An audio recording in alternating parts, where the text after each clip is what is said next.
Welcome back to New Rockstars. I'm Erik Voss, and the Loki finale fired the first shots of the great multiversal war among the Kangs in the MCU's multiverse saga. Loki transforms into the god of stories, weaving together his own green organic Yggdrasil version of the multiverse branches to prove he remains wrong and to allow his friends to have free will. But in doing so, leaves the infinite Kang variants on the loose for the TVA to slowly follow the trail of, based on an interesting Easter egg referencing the events of Ant-Man the Wasp: Quantumania in the Loki finale's closing minutes. But there's actually a lot more to pull from this clue to learn the next steps of this multiverse crisis, whether the next time we see this war is going to be in Marvel Studios' Fantastic Four, the cast expected to be announced in the next week, or if Marvel Studios decides to bring Loki back for a third season despite what the head writer had said. How far into the Kang Dynasty did this Loki finale move us? Announcement! Our live show in Los Angeles on Thursday just got a bit spicier with a very special guest that we're working on booking. With these strikes ending, a lot of stuff is happening very fast at New Rockstars, and we're working really hard to make this event so special. We can't say exactly what it is yet, but trust me, you're gonna want to book your tickets fast. Okay, the Loki finale episode allowed Loki to loop back on the events of the season 1 finale when He Remains' long-winded explanation to Loki and Sylvie broke down and Sylvie just decided to go through with killing He Remains. We learned that all or most of the events in season 2, really the whole plot for Renslayer and Miss Minutes to deliver the TVA handbook to Victor Timely in the 19th century, was He Remains' plan to trap Loki in this kind of doomsday scenario with the loom so that Loki would time slip over and over again to try to save it, and failing that, end up slipping back to him. He wanted an equal who would see time the way he sees time, so that Loki would understand his argument that the universe needs a lone caretaker controlling everything at the end of time, and to just let him do that. But our Loki, now having lived for all those additional centuries, has picked up some additional knowledge that He Remains didn't expect him to. Not just the ability to pause time, but an appreciation for the poetry of T.S. Eliot that He Remains doesn't share, and a love of his friends that isn't a selfish love in which Loki would need to be able to stay with them, but a truly selfless love in which Loki just wants them to be okay with or without him. That's what gives Loki the newfound confidence to trash He Remains' underlying equation and come up with his own rules. But He Remains warns, as you may or may not know,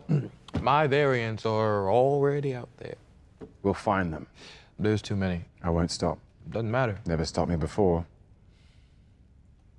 I know, champ. I love the pacing of this dialogue because it mirrors a chess match, a game we know He Remains knows well because he created Miss Minutes initially as a chess partner. In this rematch with Loki, He Remains assumed that he was controlling the board, but when Loki, by dropping that T.S. Eliot quote and by pausing time, turns the table on He Remains, and whereas before the conversation was dominated by pauses and slow, deliberate exchanges, now it speeds up. We'll find them. There's too many. I won't stop. It doesn't matter. Never stopped me before. I know.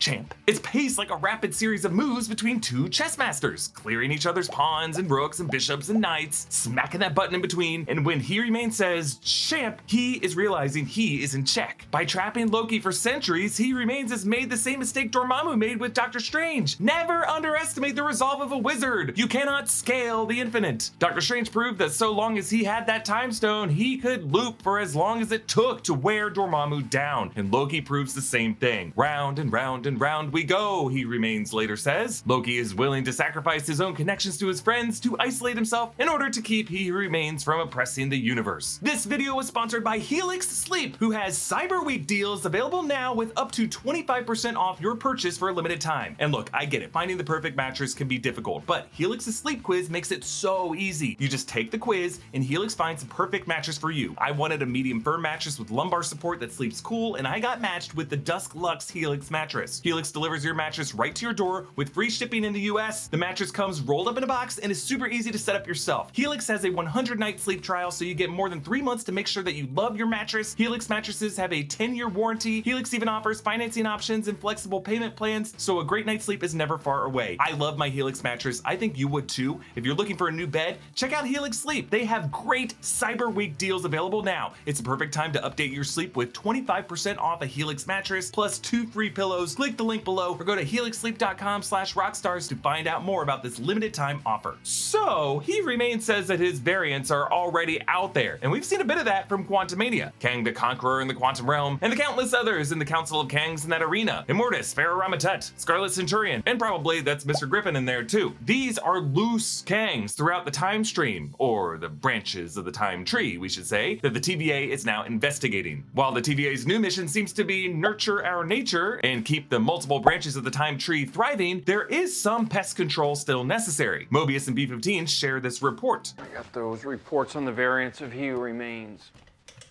Do any of them know that we exist yet? Nope. I guess one of them caused a little bit of a ruckus on 616 adjacent realm, but they handled it, so we're all good for now. That's all we can ask for.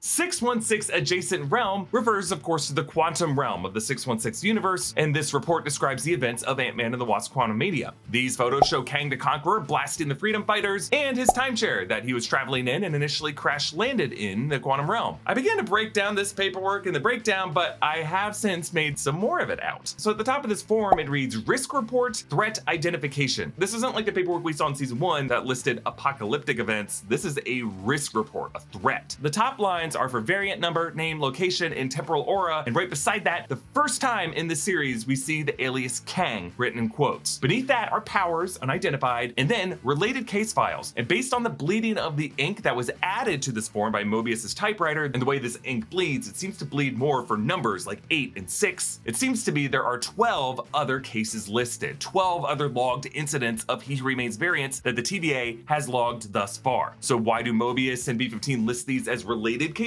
Well, as of now, they may consider all Kang variants connected since they are variants of He Who Remains. But in the Quantumania mid-credit scene, the top 3 referred to Kang the Conqueror as, quote, the exiled one. So it must have been a kind of vote by the council, which in the TVA's eyes may kind of connect all of these Kangs in a kind of RICO case. The event report section has the most text that I'm still trying to make out, but I'm pretty sure the top line reads, Figure 1 apprehended for an energy forge consistent with proprietary technology. Figure 1 referring to Kang in the accompanying photo in the case file, and the other photo, which would be figure 2, depicts the energy forge in question. So from these words alone, we can already determine that Kang the Conqueror's time chair was likely based on what the TVA considers to be proprietary technology of theirs. And I'm going to assume that it is a technology that would now be in the TVA handbook, 2nd edition that OB has printed, crediting himself and Victor Timely. Why do they need a 2nd edition? Well, because Victor Timely, by joining this TVA, has given them new information he wants to include. Therefore, this 2nd edition must have that multiplier tech that Timely contributed. That sphere with the gears and the cogs that looks like a smaller version of Kang's time chair from Quantumania. So basically, Kang the Conqueror was a Kang who stole that technology and turned it into a mobile vehicle to stay on the move and to evade all the other Kangs and the TVA. Now, Eric Martin said that they conceive seasons 1 and 2 as 2 halves of a book and don't have plans for a season 3, which I totally understand, and if that ends up being the case, I'm perfectly satisfied with what we've gotten so far. But there are enough unanswered questions from this show, like what happens to Renslayer now? What is the true origin of Miss Minutes? And what is the TVA doing now? That I think there could be a Loki season 3 in which TVA agents investigate a Kang of the Week. Like Kang Dynasty isn't coming until 2026, so just like imagine an Agents of S.H.I.E.L.D. style Loki TVA case file spin-off series 2 years from now, in which each episode is a prelude origin story of each of the other members of the Kang Dynasty that the Avengers have to fight in that film. This form that Mobius hands B-15 could give us the 12 episodes of such a series. Hey, comment down below with what you would like a Loki season 3 or a spin-off series to look like. Support us with our OB-inspired shirt, We're All Gonna Die, at nerdright.shop. You can follow me on all socials at EA Voss. Subscribe to all 3 channels on the new Rockstars network. Thanks so much for watching. I'll see you next time. Bye.